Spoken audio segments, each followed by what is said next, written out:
poached darne of salmon, Hollandaise and bokchoi. Nice, beautiful salmon steaks there.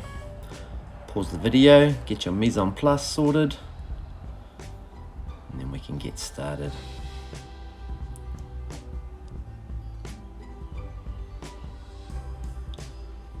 So first up, guys, let's get our tray out the way, and then we're going to set up our court bouillon, which is our highly flavoured poaching liquor. This is to enhance the flavour of the salmon when we poach it, rather than just poaching it in water.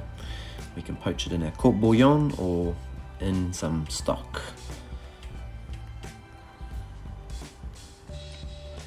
So we're just going to chop a bit of a mirepoix or matignon. It's a bit smaller, so we can extract a bit more flavour out of it, as it is only simmered for 25 minutes.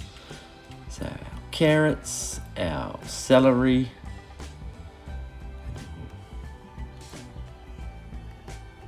medium dice up a onion, and we'll pop in our parsley stalks and thyme sprigs. So yeah, not a brunoise,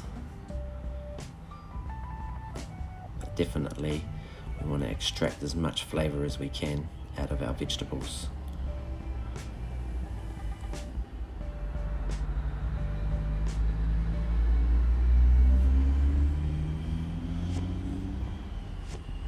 Pop our onions into our pot. I'm going to put our vinegar in. There's our thyme there. And then 1 litre of water.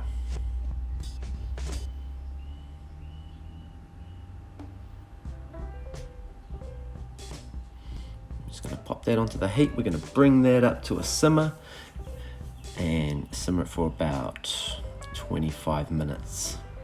We don't want to boil it because we don't want it to evaporate. All we're wanting to really do is just provide a real aromatic, tasty poaching liquor. Alright, let's prepare our salmon steaks for poaching. So we're going to use a bit of twine or string just to keep it all intact, so so it doesn't all have funny shape, and we want to keep a nice consistent size, and it makes it a lot easier to poach as well, because as you can see, down towards the front it's quite thick and close together, where the flaps down either side will probably poach a lot quicker. So if we have them in a more compact size, then they'll poach a lot more evenly.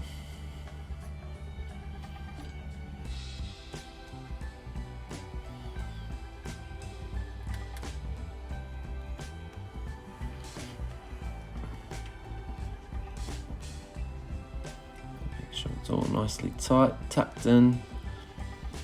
Right, we have a bit of a closer look. Okay, so we've got our string, get our salmon steak,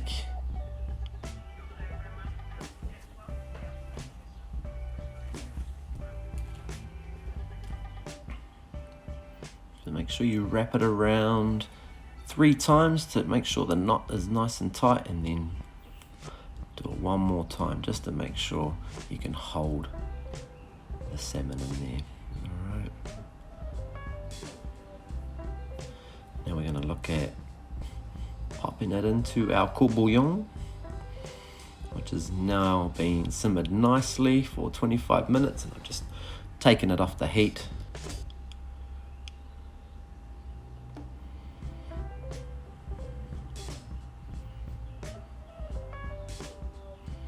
So using my fish slice, just pop it in there, make sure it's just under the liquid. Okay, I'm going to make myself a cartouche. We get a square of paper, fold it in half again until you get yourself like a little triangle. Cut the end, and you should create yourself a little circle, placing it on top of the poaching pot. Alright, so we've poached it for about 15 minutes.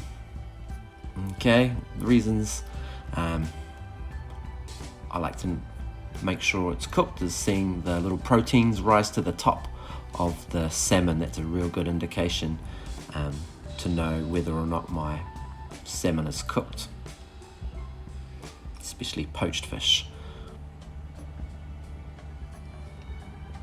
Another good technique to know is that when you go to remove the bone from the salmon, especially the center bone, it comes out real easy.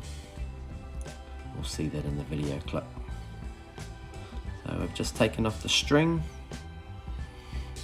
We're going to use our tweezers, so then we're not using our fingers, which can be a little bit shaky, or different thicknesses. Okay, there's that bone just coming out nice and gentle. Now we're just going to remove the little rib bones, and we're going to use our tweezers.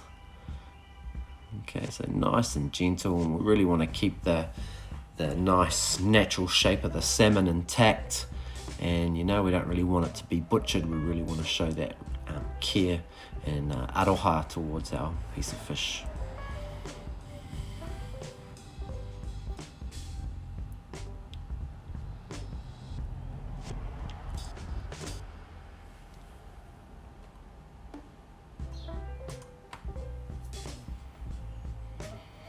Take your time here, just be gentle.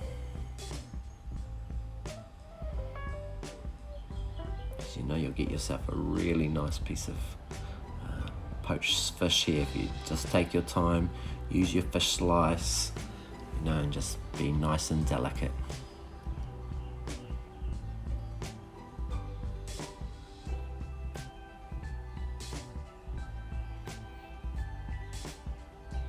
Those are the little rib pin bones, which salmon's quite famous for.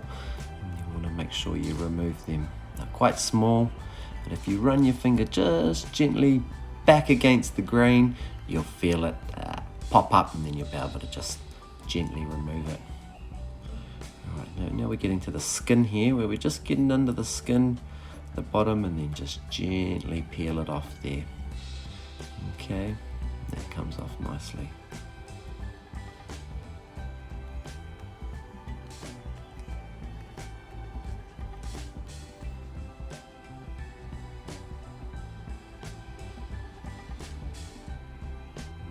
Looking good.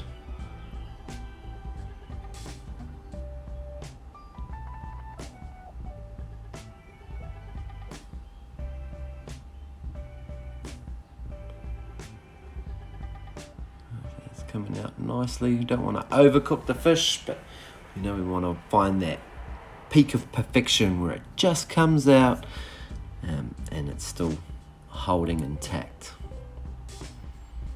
This one's just going to be a little bit faster.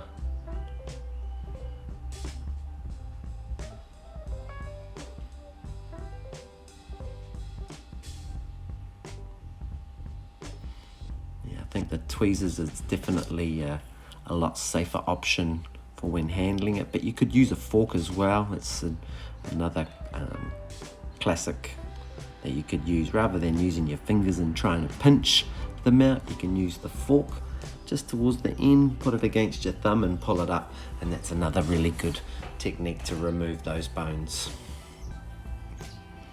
Alright, so I've just steamed some bokchoi for about a minute, doesn't take long at all, light season, and then I've just placed it on a nice warm mains plate. I'm going to get my fish slice, nice and gentle. I want to keep it, this is a important moment, you want to hold that so it doesn't fall apart. And we've got some nice freshly made Hollandaise, tart and buttery. If you want the know-how on doing that, check out my eggs Benedict recipe.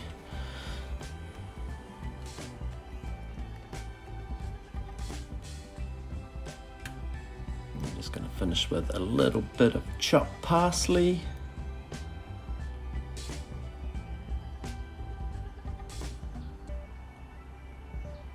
Make sure your plate's nice and clean. You're good to go.